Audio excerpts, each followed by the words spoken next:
మేడ్చల్ జిల్లాలోని head post office centre నుంచి bike rally నిర్వహించడం జరుగుతూ ఉంది. కేంద్రంలోని మోడీ ప్రభుత్వం రైతు కార్మిక కూలీ వ్యతిరేక విధానాలను అవలంబిస్తూ ఉంది. ఎన్ని పోరాటాలు చేసినప్పటికీ ఈరోజు ప్రభుత్వానికి కనీసం చీమ కుట్టినట్టే లేకపోవడం చాలా ఆందోళనకరం. రైతు లేనిదే రాజ్యం లేదంటారు, కార్మికులు లేనిదే ఉత్పత్తి లేదంటారు. ఈరోజు కూలీలు వ్యవసాయ కార్మిక రంగంలో వ్యవసాయ రంగంలో పెద్ద ఎత్తున పనిచేస్తున్న పరిస్థితి ఉంది. ఇలాంటి కీలకమైనటువంటి రంగాలని ఈరోజు అధోగతి పాలు చేసే విధంగా చట్టాలను రూపొందించి కార్పొరేట్ శక్తులకు పెట్టుబడిదారులకు దోచిపెట్టే పని మోడీ ప్రభుత్వం చేస్తూ ఉంది. ఇప్పటికైనా ఈ రైతు కార్మిక కూలీ వ్యతిరేక విధానాలను మానుకోవాలి.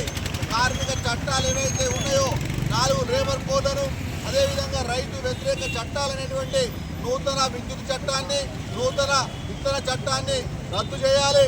అట్లాగే ఈరోజు వికసిత భారత్ జీ రామ్జీ పేరుతో తీసుకొచ్చినటువంటి నూతన చట్టాన్ని కూడా ఉపసంహరించుకోవాలని చెప్పేసి మేము రైతు సంఘాల పక్షాన కార్మిక సంఘాల పక్షాన డిమాండ్ చేస్తూ ఉన్నాం. పాత నూతన జాతీయ గ్రామీణ ఉపాధి పథకాన్ని కొనసాగించాలని చెప్పేసి కోరుతా ఉన్నాం. ప్రభుత్వం కనుక ఇప్పటికైనా రైతు కార్మిక కూలీ వ్యతిరేక విధానాలను, ప్రజా వ్యతిరేక విధానాలను ఉపసంహరించకపోతే పెద్ద ఎత్తున ఆందోళన పోరాటాలు కొనసాగుతాయని ఈ సందర్భంగా హెచ్చరిక చేయడం జరుగుతూ ఉంది. పెద్దారం రమేష్ ఎస్కేఎం రాష్ట్ర కన్వీనర్.